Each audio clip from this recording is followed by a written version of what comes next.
Hello everyone.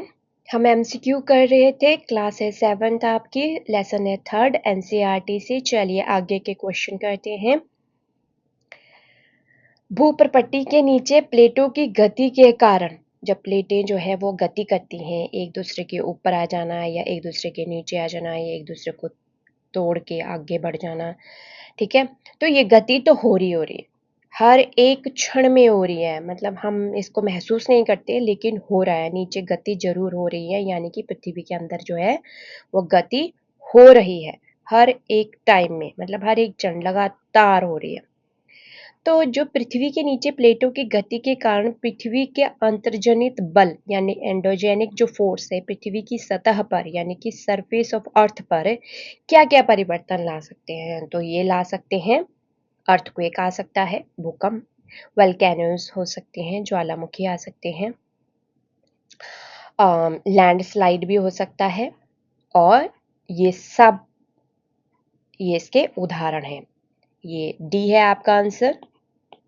Next question है, भूप्रपट्टी में प्लेटों के हलचल के कारण, प्लेटें जब हिलती हैं उनकी हलचल के कारण जो बल पृथ्वी की सतह पर उत्पन्न होते हैं उसे क्या कहते हैं? एक्सोजेनिक फोर्स कहते हैं। यानी कि डी है आपका आंसर। नेक्स्ट क्वेश्चन है, बहिर्जनित बल एक्सोजेनिक जो फोर्स होता है पृथ्वी की सतह पर क्या परिवर्तन लाता है? एक्सोजेनिक के बारे में बात हो रही है, तो क्या परिवर्तन लाता है? समुद्री तरंगें वो अपनी गति बदलती हैं, किस तरीके से वो मतलब बहती हैं, पवन कैसी बहती है, उसकी गति क्या होएगी, बहता जल वो उसके बारे में उसकी भी गति है। तो ये सभी सही है, यानी कि डी इसका आंसर है। नेक्स्ट क्वेश्चन है, भूकंप की तीव्रता, अब यहाँ पे मैग्नीट्यूड के बारे में बात हो रही है, तो उसको अगर हम मेजर करने की कोशिश करें तो ये रिएक्टर स्केल पे ही मेजर किया जा सकता है, यानी कि मापा जाता है। नेक्स्ट क्वेश्चन देखते हैं, कितने प्रकार की भूकंप तरंगें होती हैं? तो अर्थक्वेक वेव्स होती हैं। जो जब अर्थक्वेक आता है उसकी वेव्स जो होती हैं वो कितने प्रकार की होती हैं? आपकी एनसीईआरटी में 3 प्रकार की लिखी हुई हैं। तो एक एस तरंगे हैं, एल तरंगे हैं, ये टी तरंग कुछ नहीं है, तो ऑप्शन है डी, ए एंड बी। समझ आया? भूलना नहीं है इसको, बहुत इंपॉर्टेंट क्वेश्चन मैं करवा रही हूँ यहाँ पे। नेक्स्ट क्वेश्चन है,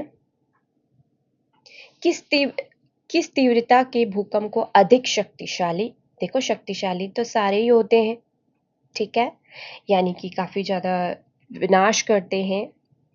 तो यहाँ पे अगर मैं पूछूं कि ये कौन सा सबसे अधिक शक्तिशाली है, तो वो है आपका सी। अगर 7 से प्लस में चला जाए, इवन पॉइंट 1 भी आ जाए ना, तो भी बहुत ज्यादा तबाही हो जाएगी।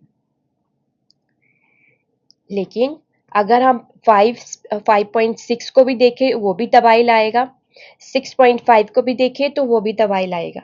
लेकिन एक बात याद रखिएगा, जो सबसे ज़्यादा अधिक, मैंने अधिक पूछा है यहाँ पे, सबसे ज़्यादा अधिक शक्तिशाली जो होगा वो ये होगा, 7.0 के प्लस में होगा, ठीक है। चलिए दूसरा क्वेश्चन देखते हैं। 6.9 का भूकंप आया था 2001 में, तो वो कौन से स्टेट में आया था, मतलब भारत के कौन से राज्य में आया था? तो वो था गुजरात में। गुजरात का जो भुज का इलाका है वहां पे ये आया था, यानी कि आंसर है आपका सी। याद रखना है आपने, भूलना नहीं है इस चीज को। समझ आया? चलिए नेक्स्ट क्वेश्चन देखते हैं। एक इंस्ट्रूमेंट है, यंत्र है, यूज किया जाता है मेजर मैग्नीट्यूड ऑफ अर्थक्वेक। अब मैंने यहाँ पे ये नहीं बोला है कि मेजर करता है मैग्नीट्यूड को, मैंने पूछा है कि इंस्ट्रूमेंट कौन सा है, यंत्र कौन सा है। तो ये है आपका ए, सेस्मोग्राफ। तो याद रखिएगा, आप एक काम कर सकते हैं, तो इसको आप अगर यूट्यूब में देखें तो इसकी एक पिक्चर भी मिल जाएगी आपको, वो किस तरीके से काम करता है, तो वो जाके ज़रूर देखना है आपने, पता चल जाएगा आपको, फिर आप भूलोगे नहीं। तो आंसर है आपका ए।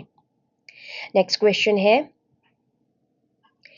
पृथ्वी पर मुख्य स्थल आकृतियां यानी कि मेजर जो लैंडफॉर्म होते हैं किन कारणों से बनते हैं? मैं बोल रही हूँ कारणों से बनते हैं।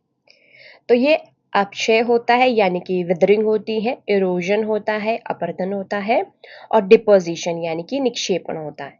तो इन तीनों के कारण की वजह से जो है वो ये पृथ्वी के जो मेजर लैंड है वो फॉर्म्स होते हैं, यानी कि वो बनते हैं। समझ आया? ये है आपका आंसर डी। चलिए नेक्स्ट क्वेश्चन देखते हैं। पृथ्वी पर विभिन्न स्थल आकृतियां बनाने वाले कौन से कारक हैं? पहले मैंने कारण पूछा, अब मैं कारक पूछ रही हूँ। तो ये जो कारक होते हैं, क्योंकि ये एक जगह से जो चीज़ें हैं वो दूसरी जगह तक ले जाने में मतलब कैरियर होते हैं, तो इन्हीं की वजह से जो है एक लैंडफॉर्म होता है। तो कारक कौन से हैं? भूमिगत जल हो गया यानी कि अंडरग्राउंड वाटर हो गया, फिर आपका वायु हो गया, विंड हो गया, फिर हिमनद हो गया ग्लेशियर के बारे में, और ये है आपका answer D. Thank you everyone, stay blessed, जय हिंद।